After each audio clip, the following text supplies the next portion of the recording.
কুটি খেতা পোলাপান বাড়ির লাস্টেরটা শেষ হয়ে গেছে, ওর পরে সাল মেয়ার সম্ভাবনা নেই, সে যে কয়েন খেতা রয়ে গেছে তাই কোরআন শরীফটা গায়ে দিয়ে দিছে, ছেলে মেয়ে গায়ে দিছে, তুই গায়ে দে। বালির যেটা নালাতি নালাতি কানে লেগে যায়, আঠা আঠা হয়ে গেছে, রিজেক্টর তুলো অপারেশন করে ফেলাই দিয়ে খাড়ে দিয়ে ধুইয়ে ওরে বানাইছে কোরআন শরীফের জামা। আমি মক্তবে পড়াতাম, অভিজ্ঞতা আছে খুব বেশি, এই সবই দেখছি আমি। অথবা সিরা লুঙ্গি পুরন ছায়ার কোনা তিন কোনায় রে কাটিয়ে তাইতে বেসাই দিছে। সবচেয়ে ভালো জামা দেখছি আমি একদিন, একটা মেয়া সে কোরআন শরীফ নিয়ে আইছে, দেখি ওর কোরআন শরীফের জামাটা বাড়ি সেটিং হয়েছে, দরিয়ে দেখে বললাম যে তোরটা তো খুব সুন্দর হয়েছে, কি দিয়ে বানাইছিস?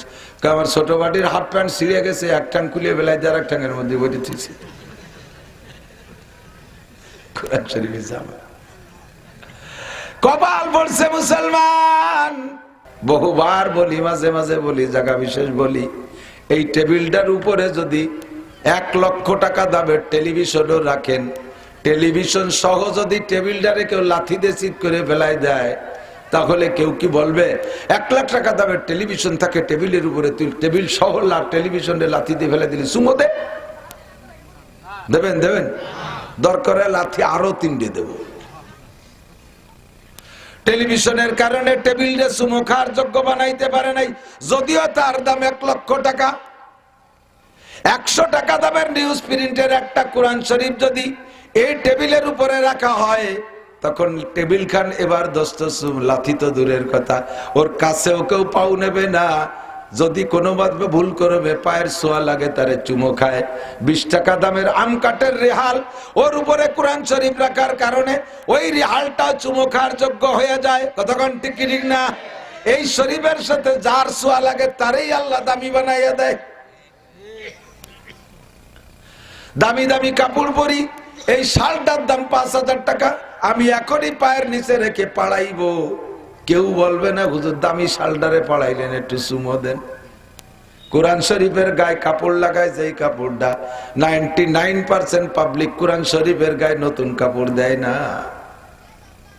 কথা কন? কি কাপড় কোরআন শরীফ রে? কুটি খেতা পোলাপান বাড়ির লাস্টেরটা শেষ হয়ে গেছে, ওর পরে সাল মেয়ার সম্ভাবনা নেই, সে যে কয়েন খেতা রয়ে গেছে তাই কোরআন শরীফটা গায়ে দিয়ে দিছে, ছেলে মেয়ে গায়ে দিছে, তুই গায়ে দে।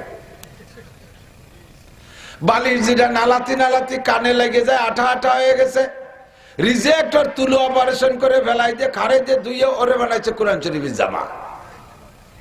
আমি মক্তবে পড়াতাম, অভিজ্ঞতা আছে খুব বেশি, এই সবই দেখছি আমি। অথবা সিরা লুঙ্গি পুরন ছায়ার কোনা তিন কোনায় রে কাটিয়ে তাইতে বেসাই দিছে।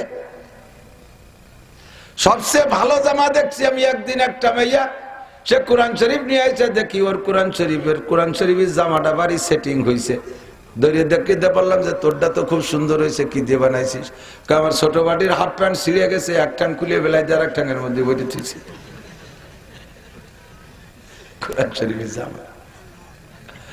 কপাল পড়ছে মুসলমান। ও জামানা মে মুআজ্জাজ थे হামলে কুরআন হোকর হামজলিলো খার হুয়ে তারকে কুরআন হোকর। মুসলমান যতদিন কোরআনকে সম্মান করেছে, নিজের গায়ের জামার চাইতে দামি কাপড় দিয়ে কোরআনকে জামা দিয়েছে, নিজের বসবাসের খাটের চাইতে দামি কাঠ দিয়ে কোরআনকে আলমারি বানাই দিয়ে তার মধ্যে যত্ন করে রেখেছে, অতদিন পর্যন্ত কোরআনের দোয়ায় মুসলমান জগতে সম্মানিয়ার মাথা উঁচু করেছিল। হামজলিলো খার হুয়ে তারকে কুরআন হোকর। কোরআন শরীফে সায়াতে না বেসাইয়া দাও, পুরন বিলাউজে কোরআন শরীফে জামা দাও, পোলাপনের হাফ প্যান্ট সিরা ঠাঙ্গের ভিতরে কোরআন শরীফ ঢুকাইয়া দাও, আর পুরন বালিশের সিরা ব্যাগের মধ্যে কোরআন শরীফ রাখো। কোরআন শরীফই বদদোয়া করে, কয় আল্লাহ আমি অক্সিজেন পাচ্ছি না, দম বন্ধ হয়ে আসতেছে।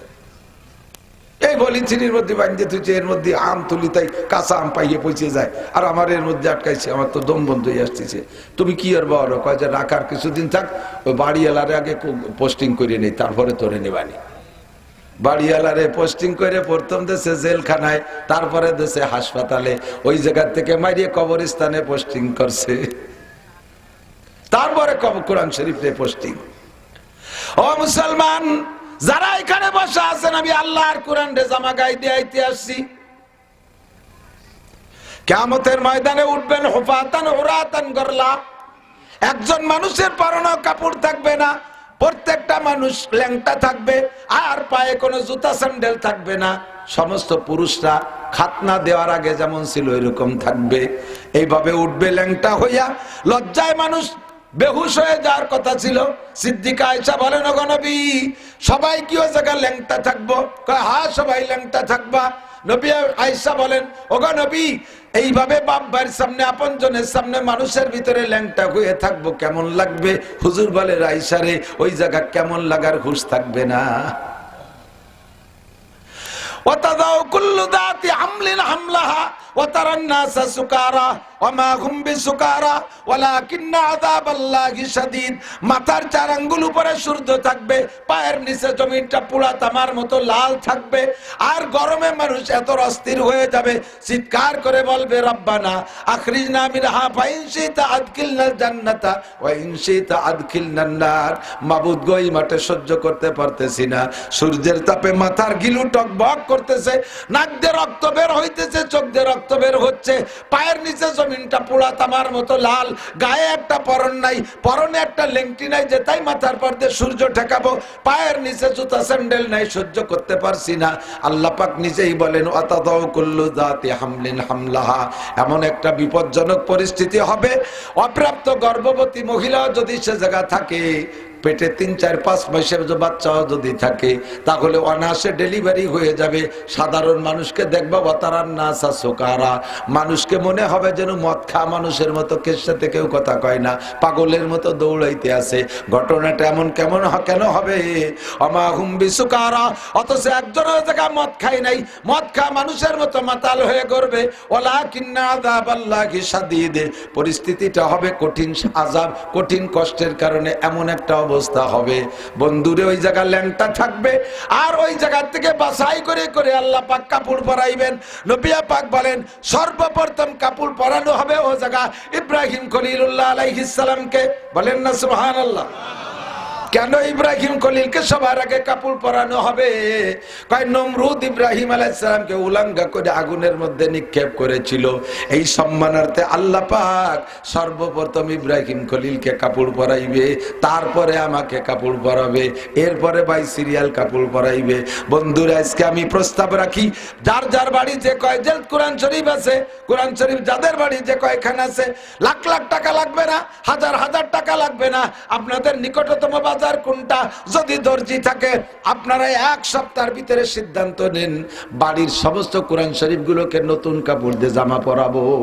যারা আজকে কোরআন শরীফকে জামা পরাইবেন, কোরআন শরীফের দোয়ায় কিয়ামতের ময়দানে ওই ময়দান থেকে ল্যাংটা পরিবেশ থেকে নিয়ে আল্লাহ প্রথম কাতারে আপনাদেরকে পোশাক পরাইয়া দিবে। কার কার নিয়ত আছে দেখি? কোরআন শরীফ দে, নতুন কাপড় দে। আপনি যে কাপড় দিয়ে জামা বানান, তার চেয়ে দামি কাপড় দে। পারবেন? পারবেন ইনশাআল্লাহ। আল্লাহ কবুল করুক। কোরআন শরীফের সম্মান করবেন, কোরআনের দোয়ায় আপনি সম্মানী হইয়া যাবে। আমার দিক কথা হবে না। এই কি শুনতেছি তো, উকা খাওয়া লাগে মতো বলছিস কে? ঠিক হয়ে বসে দিক ফিরবে, হাতে হাতে ছুটে দেবে। আগের মানুষ উকা খাতো 2 ঠ্যাং উঠে দেন, কেন বাদে কড়াস কড়াস করে উঠান। তোর যুবক মানুষ সেই বুড়ো মানুষের মতো উকা খাওয়া লাগে মতো বলছে। আল্লাহ কোরআনের সাথে সোয়া লাগলে দামি হয়, কথা কন না কেন? সিরা নেকড়া, ওই হাফ প্যান্ট সিরার ভিতরে যদি কোরআন শরীফ ঢুকাইয়া দেন, যেদিন থেকে ওই পুরান কাপড়টার ভিতরে কোরআন পেঁচাইছেন, অন্য দামি কাপড়ের সাথে পায়ে সোয়া লাগলে কোনোদিনও চুমো খান না। কিন্তু কোরআন শরীফের গায়ে সোয়া লাগার পরে কাপড়টা দামি হয়ে গেছে, ওই কাপড়টা যদি হাতেরতে পড়েও যায়, উঠাইয়া বুকের সাথে জড়াই ধরে চুমো খায় কি খায় না? ঠিক না? বাড়ির ধারে আপনাদের নদী নাকি? বা এখন তো নদীতে মরা গরু দেখা যায় না, আগে দেখা যেত খুব, তাই না? আগে গরু মল্লি গাঙ্গে ফেলাই দিত। আমার বাড়ির দাদি মধুমতি গেছে, অবাক হলে ছোট হয়ে গেছে, একটা মজার গল্প হয়ে গেছে। মানে এই মধুমতি যত মধুমতি তো মধুমতি, পানি তো মিঠিয়া, এর আশপাশালারা অন্য ওর পানি দিয়ে রান্না করেও খায় আর গোসলও করে। আপনারা তো করেন গোসল, তা গোসল বিটারা না খালি মহিলারাও করে। আর আমাকে ওই জায়গা তো একেবারে লেকের মতো হয়ে গেছে, এই পাশে তো পাশে 2 জন বসে গল্প করা যায়, এত ছোট হয়ে গেছে। আর সরকার পাড় বাদাই করে দিয়েছে, ব্লক দিয়ে, খুব একটা দেখার মতো পরিবেশ। সব মানুষ এই নদীতে গোসল করে, মহিলারা গোসল করে ওই জায়গা থেকে কাপড় চোপড় পাল্টাইয়া মাঝিবাল্লাকে কিছু হাদিয়াটা দিয়ে দিয়ে শেষে বাড়ি যায়। কত ওয়াজ করি, ঠেয়াতি বটে পারি নে, কোনোভাবে এই মিটিংয়ে ঠেয়াতি পারি না। আমার মাদ্রাসার ঘাট, মাদ্রাসার ছেলেরাও নদীতে গোসল করে, খুব ভালো ঘাট। ও জায়গা মহিলারাও নামে। আমি বড় হুজুর, তাতে কি হবে? তা আমি গেলি নামে না, কিন্তু অন্য সবাই সবসময় কোনোভাবে ঠেকাতে পারি না। বছর 4 আগে দক্ষিণ সাইডে পানির জোয়ার হয়েছে, সাগরের পানিতে চাপ দিয়েছে, আমাদের ওই নদী সব ভরে গেছে পানিতে। হঠাৎ করে একদিন আমার মাদ্রাসার ঘাটের সামনে 3টে কুমির বেশি উঠছে। মহিলারা তো বালতি বলতি কাপড় চুল নিয়ে গেছে, ফেলায় ধুয়ে ল্যাংটা ব্যাংটা হয়ে দৌড়।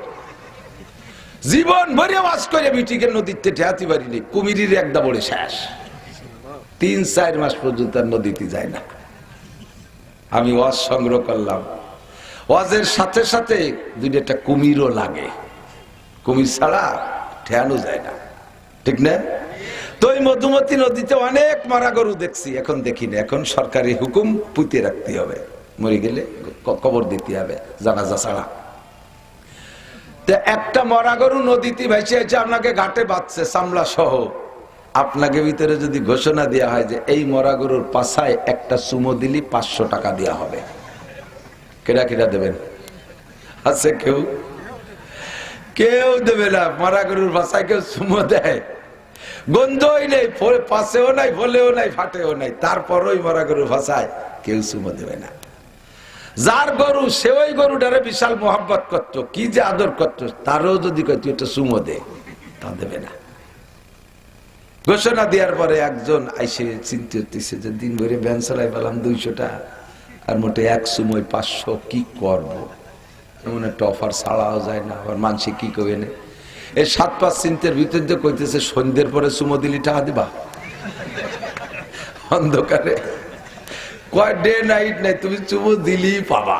ও কয় তালি সন্ধ্যের পরে মগডেব একটু ঘন ঘন হয়ে গেলে অন্ধকার হলে আসিস, চুমো দেবো, টাকা নিয়ে আসিস।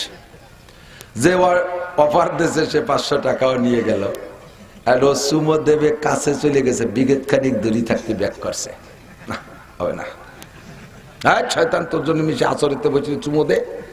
না ভাই তোর পায়ে ধরি, তুই তোর কাছেই থাক, আমি চুমো দেবো না। কেউ যদি কোনো অবস্থায় লাইট ধরে দেয় বা টের পায়, তাহলে সারা জীবন ভরে আমাকে খেপাই নিয়ে বেড়াবে, আমাকে গোষ্ঠীর মাইয়ের বিয়ে হবে না, এ গোষ্ঠী থেকে সাল বিয়ে দেবে না।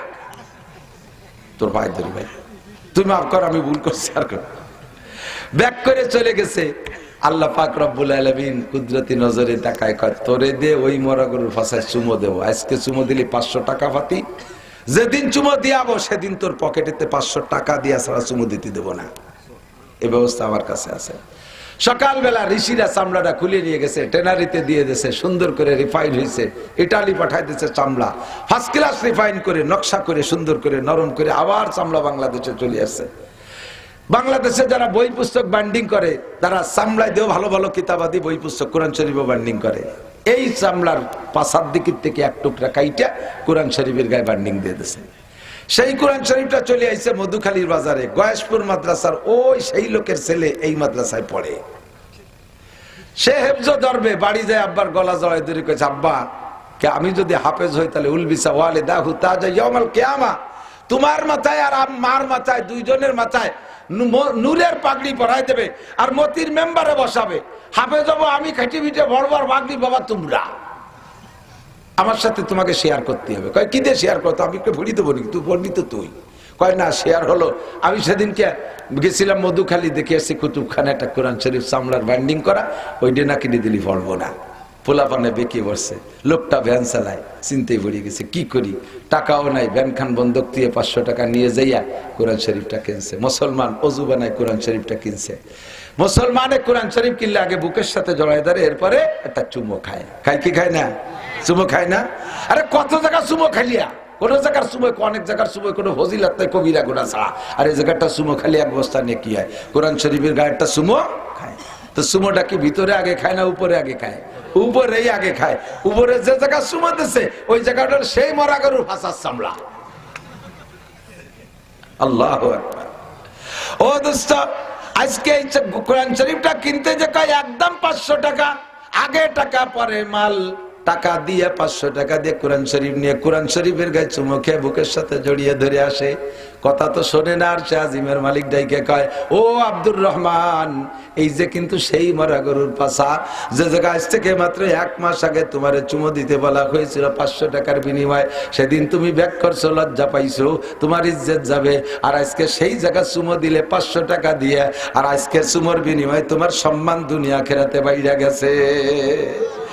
আর কিছু না, ওই মরা গরুর চামড়ার সাথে আল্লাহর কোরআনের ছোঁয়া লাগছে। কথা কোন ঠিক কি ঠিক না? আমি নিজেই গর্বিত, আমি নিজে আনন্দিত।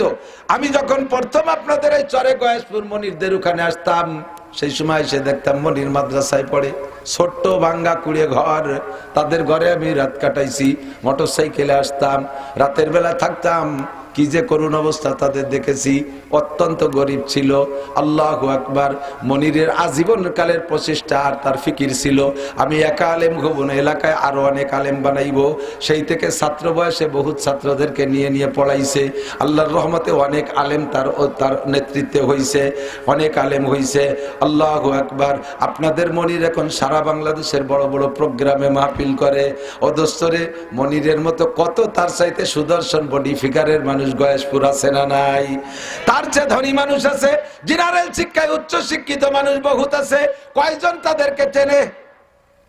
কোন জায়গার মানুষ আপনারে চেনে?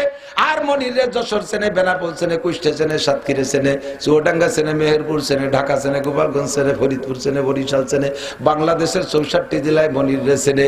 অন্য কোনো কারণে না, কোনো সার্টিফিকেটের বদৌলতে না, মনিরের মধ্যে কোরআনের ছোঁয়া লাগছে। এই ছোঁয়ায় মনিরে আল্লাহ দামি বানাই দিছে। আপনাদের সন্তান এলাকার উলামায়ে কিরাম যারা, আল্লাহর রহমতে সবই দামি। আমি নিজেই বলে থাকি, আমার গোপালগঞ্জের রাজনৈতিক বড় বড় নেতা আছে, কত বড় বড় অফিসার আছে। পুলিশের অফিসার বেশিরভাগই গোপালগঞ্জ, আর্মির অফিসার কত অফিসার আছে, কয়জন আপনারা চেনেন? আমার চাইতে চেহারা ভালো, স্বাস্থ্য ভালো, ধনী গণী, বংশে ভালো, তার একটারও আপনারা চেনেন না। আল্লাহর রহমতে সারা বাংলাদেশের 64 জেলায় যত থানা আছে, একটা থানাও নাই যে সে জায়গার মানুষ আমারে চেনে না। অন্য কোনো যোগ্যতায় নয়, একমাত্র আল্লাহর কোরআনে কারিমের ওসিলায়। কোরআনের সাথে একটু ছোঁয়া দিয়েছি, দামি হয়েছি। আপনিও যদি কোরআনের সাথে ছোঁয়া লাগান, দামি হবেন। ও দোস্ত, এই গয়েশপুর গ্রামে কলেজ হতে পারে, বিশ্ববিদ্যালয় হতে পারে, হাই স্কুল থাকতে পারে, প্রাইমারি থাকতে পারে, ডাক্তার থাকতে পারে, ইঞ্জিনিয়ার থাকতে পারে, বিজ্ঞানী থাকতে পারে, শিল্পপতি থাকতে পারে, কোটিপতি থাকতে পারে, রাষ্ট্রপতির যদি বসবাস হয়, তবু এই গ্রামে অতটা তাড়াতাড়ি বিশ্বের কাছে পরিচিত করতে পারবেন না। আল্লাহর কোরআনের প্রতিষ্ঠান মাদ্রাসার ওসিলায় যত তাড়াতাড়ি জাতির কাছে পরিচিত করতে পারবেন। এই যে দেখতেছেন ক্যামেরা লাগানো, এক্ষুনি সারা পৃথিবীর যত দেশে বাঙালি থাকে, সব বাঙালিরা দিন রাত মিলাইয়া আমার ওয়াজের টাইম নিতে তারা লক্ষ্য করে তারা এই লাইনের দিকে বসে থাকে। এখনই তারা বিদেশ থেকে ওয়াজ শুনতেছে, আগামীকাল এরা এটাকে কমপ্লিট করে ছেড়ে দেবে। এদিকে জাপান চলে যাবে গয়েশপুরের নাম, ওদিকে আমেরিকা চলে যাবে গয়েশপুরের নাম। অন্য কোনো মাধ্যমে না, একমাত্র আল্লাহর কোরআনের ঘর মাদ্রাসার ওসিলায়। স্বীকার করবেন না? জোরে বলেন ঠিক কিনা? আরো জোরে।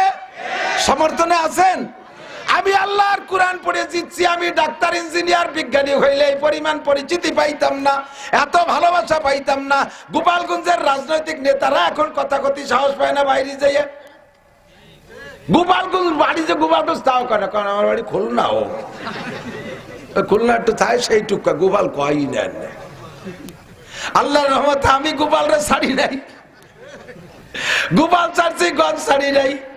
আমার সাথে করি না, আমি ঘুরি, কারণ আমি ওই জাতীয় আকাম করি নাই যে কেউ আমারে আমার সাথে বেয়াদবি করবে, আমারে ভালোবাসবে না, এমন কোনো মানুষ নাই। যদি আমি ওই জগতে থাকতাম, তাহলে এই জায়গায় সেই স্টেজে সম্মানের সাথে উঠতে পারতাম না, কামারখালী ব্রিজের নিচে নামতে পারতাম না, বাড়ির ঠেলায় ছেলিয়ে ফেলাই দিত মাই দিয়ে। আল্লাহর কোরআনে দাম বাড়ায়, কথা ঠিক না? আমি জিতছি বিদায় আমার একটা ছেলে মেয়েকে আমি জেনারেল পড়ানোর দিকে নেই, ক্লাস 5 পর্যন্ত পড়ায় মাদ্রাসায় দিয়েছি। 4টে ছেলে হাফেজ হয়েছে, একটা মেয়েও হাফেজা হয়ে গেছে। ছেলেদেরকে পুরস্কার ঘোষণা দিয়েছি, ইউটিউবে শুনে থাকেন, বাস্তবতাই।